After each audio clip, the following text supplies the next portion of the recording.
একদিন স্বামীর সঙ্গে ছোটখাটো কথা কাটাকাটির পর রাগ করে আমি সোজা বাপের বাড়ি চলে এলাম।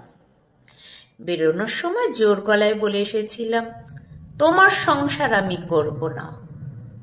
স্বামী কিছু না বলে শুধু স্থির দৃষ্টিতে তাকিয়েছিল।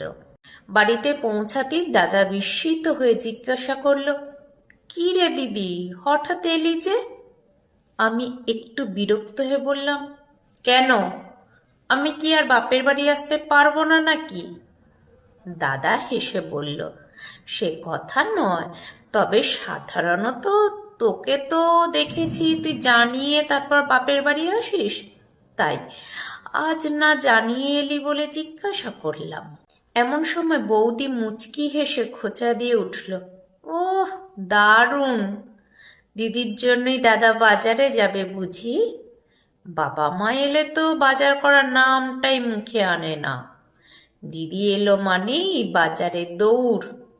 বলো তো দাদা, টাকাটা কোথা থেকে এলো? ছেলে মেয়ের ফি দেওয়ার টাকাটা দিয়েই বুঝি দিদির জন্য বাজার করতে যাচ্ছ? বৌদির কথায় আমি স্তব্ধ। দাদা একটু অপ্রস্তুত হয়ে বলল, ওসব বলছিস কেন? দিদির জন্য নতুন কিছু কিনতে হবে না, ঘরে যা আছে তাই খেয়ে নেবে। ঠিক তখনই মা এসে বললেন, ও এসেছিস মা, টিফিন খেয়েছিস তো? আমাদের তো সকাল সকাল খাওয়া হয়ে গেছে, চাইলে মুড়ি তেল মাখিয়ে খেতে পারিস, তবে হ্যাঁ, রান্না করা হয়ে গেলে বেশিক্ষণ থাকিস না আবার। আসার আগে বললেই দাদা বাজার করে আনতে পারতো। সব শুনে মনে হচ্ছিল আমি যেন আমার নিজের শৈশবের বাড়িতে নয়, অন্য কারো বাড়িতে এসে পড়েছি। বুকটা হু হু করে উঠছিল, কিন্তু কান্না চেপে রেখে আমি হেসে বললাম, থাক দাদা, বাজারে যাওয়ার দরকার নেই। আমি আসলে থাকার জন্য আসিনি, পথে যাচ্ছিলাম, তাই তোমাদের সঙ্গে একটু দেখা করে গেলাম।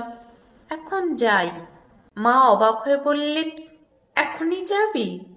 আমি বললাম, হ্যাঁ মা, এবার উঠি, সময় পেলে একদিন ঘুরতে এসো আমার বাড়ি। তারপর আর একটি কথাও না বলে আমি সোজা স্বামীর কাছে ফিরে এলাম। দরজা খুলতেই স্বামী আমাকে দেখে হেসে ফেলল। আমি বিরক্ত মুখে বললাম, হাসছ কেন? ভালোবাসি বলেই ফিরে এসেছি। স্বামী মুচকি হেসে উত্তর দিল, জানি তো, তুমি বরং রান্না বসাও, আমি বাজার থেকে সব নিয়ে আসছি। সেদিন আমার চোখটা খুলে গেল। বুঝলাম, বিয়ের পর আসল আশ্রয়, আসল নিজের জায়গা হলো স্বামীর সংসার।